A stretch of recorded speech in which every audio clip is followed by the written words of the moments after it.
Hey everyone, today I'm going to be showing you how to tie a jig. I figured this would be an amazing opportunity to show you guys because we're going trout and salmon fishing this week and these would be the jigs we're using. Okay, so you're going to start by putting your hook into the vise, give it a couple good taps, make sure it's not going to go anywhere. For me, I'm using a 3/8 ounce jig head. And then you're going to take your thread. I'm just using black. You can use whatever color is working for you or that you want. You're going to wrap towards you and then away from you. In this string here, you want this to overlap and go over top of it. This is going to lock the thread in place. And then you can just cut that off and you can throw that away. Careful not to cut this though. I've done it a couple times, but if you do, no worries, you just restart this process. Okay, bring the thread back to the head and you're going to take your first color of bucktail, which in this case is going to be green. Just move that back. So you want to grab the longest strands of bucktail that you can find, and you also want to grab a good amount of it because it will not look as full as it does now in the water. So once you have your desired amount, you can just cut it off. Bring that back. So you're going to pinch it with 2 fingers and just right up next to the head.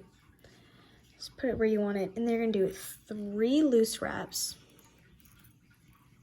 and then 3 tighter wraps, and this is just gonna secure it, and you can just keep going with those tight wraps. Don't worry about this stuff here. I know it's hard to prevent it sometimes, and it's extremely hard to cut off afterwards, so it should be fine if you end up with it. Okay, so after that, you are then going to take the hook out, and you are gonna turn it over.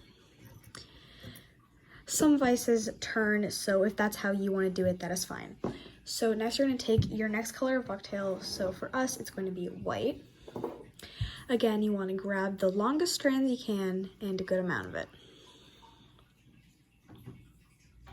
Okay, so once you have your desired amount, you can just go and cut it off.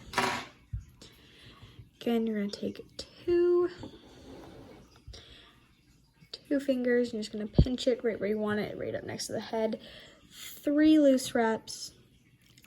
Oop, and then 3 tighter wraps. Oh, that's not good. Okay, you can just go back.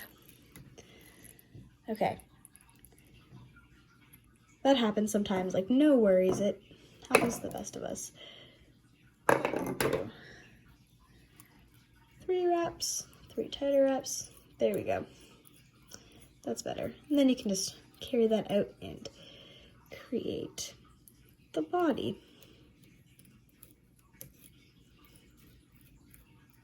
Okay, so the next part is we're going to tie the knot, and this can get a little tricky sometimes. So you want to pull a good amount of thread.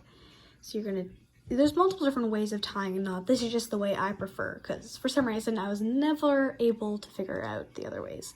So you're going to take 2 fingers towards you, you're going to pull it down and then away. And this loop right here is going to go around the head. And you're just going to pull it tight. Again, 2 fingers towards you, down and away. This loop goes around, you just pull it tight. You can do this 3 to 4 times or however many times you choose. I just recommend 3 or 4. So once you pull it tight, you are basically done. You are good to cut off the thread. And there you go.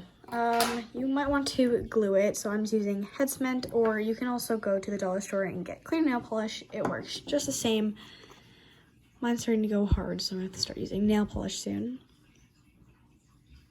And you can just paint that all the way around. Just make sure the thread moves when you're using it.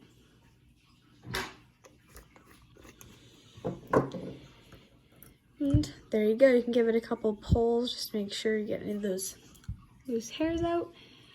But that's how we make our jigs. Hopefully this video helped you guys out and you were able to make yours successfully. Don't forget to like and subscribe. Follow us on Instagram at The Young Sisters Fishing and on Facebook at Breland Jaden Young.